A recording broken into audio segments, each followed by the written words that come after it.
Welcome. In this video, we will discuss about the Stardust 1.0, the first rocket to run on biofuel. So now this is an interesting happening that has happened, and Stardust 1.0 become the first fully biofuel rocket. So generally the rocket is conventional fuel which is considered not very environment friendly and costlier too.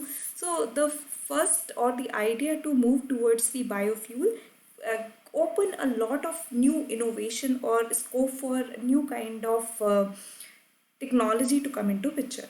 Now let's start and look into what is Stardust, and we also look into the details about what exactly is biofuel. So Stardust 1.0 was launched from the Loring Commerce Center in Maine in US. So where this Stardust has been launched from? So it has been launched from the US and very recently on 31st Jan itself.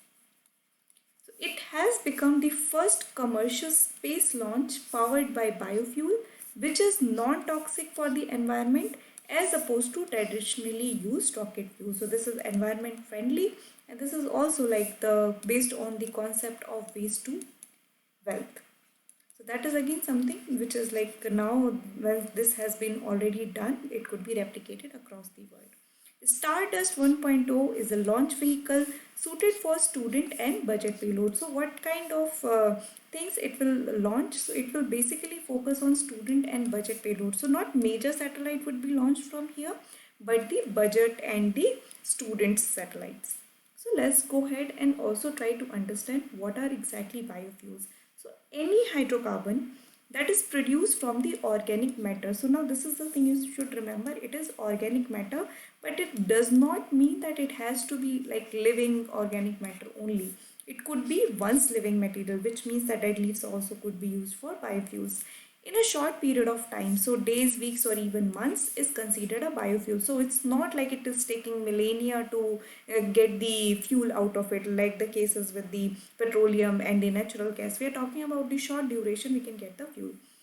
And the biofuels can be in solid, liquid, or gaseous nature. So again, there are various forms in which the biofuels could be used. For an example, in case of solid, we know wood, dried plant material, and manure. Then in case of liquid, we know bioethanol and biodiesel. And for gaseous, we also know the biogas. So just remember, India also has an ethanol policy. So that is something you have to look into. What is the bioethanol and the ethanol blending program of India? I have already made a YouTube video on it in this on the same channel. Go ahead and check it out. That is your homework. Now let's just quickly also see the different kinds of biofuels. So there are primary and secondary biofuels. What are primary biofuels that we know very well? Firewood, pellets, chips, forest and agriculture residue gas. So these are very primary biofuels which has been used for a long period of time. In secondary, we have generation. So the first generation is the bioethanol or butanol from the fermentation of starch of sugar containing food crops. So this one, first generation, comes from the food crop, and hence there is criticism that because of the power generation, maybe the crops, the food crop could be diverted for the generation of biofuel, and it could lead to food shortage. So that is the criticism associated with first generation. Then we have the second generation, bioethanol, biobutanol, or synthesized biofuels made from non-feed ligocellulose biomass. So basically over here, the food crops which are used are the non-food ones. So we are not using cereals or something, the plants which are not the food kind of crops.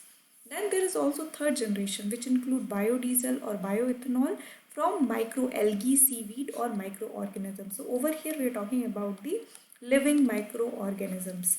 So that is again something that is in the third generation. And the fourth generation is the produced using genetically modified microalgae or microorganisms. So we are using the genetic engineering over here to get the biofuel. So these are the various generation that comes under the biofuel. Important understanding: first generation food crop, second generation non-food crop, third generation microorganism, seaweed, algae, and the fourth generation also include the genetically modified microorganism, or you can see genetic engineering was also involved. So this is the overview of the kind of biofuels which are present.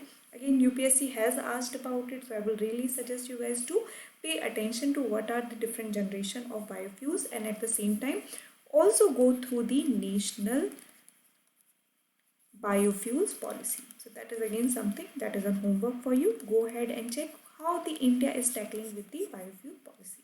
So I hope you have understood this video. If you have any doubt, feel free to drop a comment. Thank you.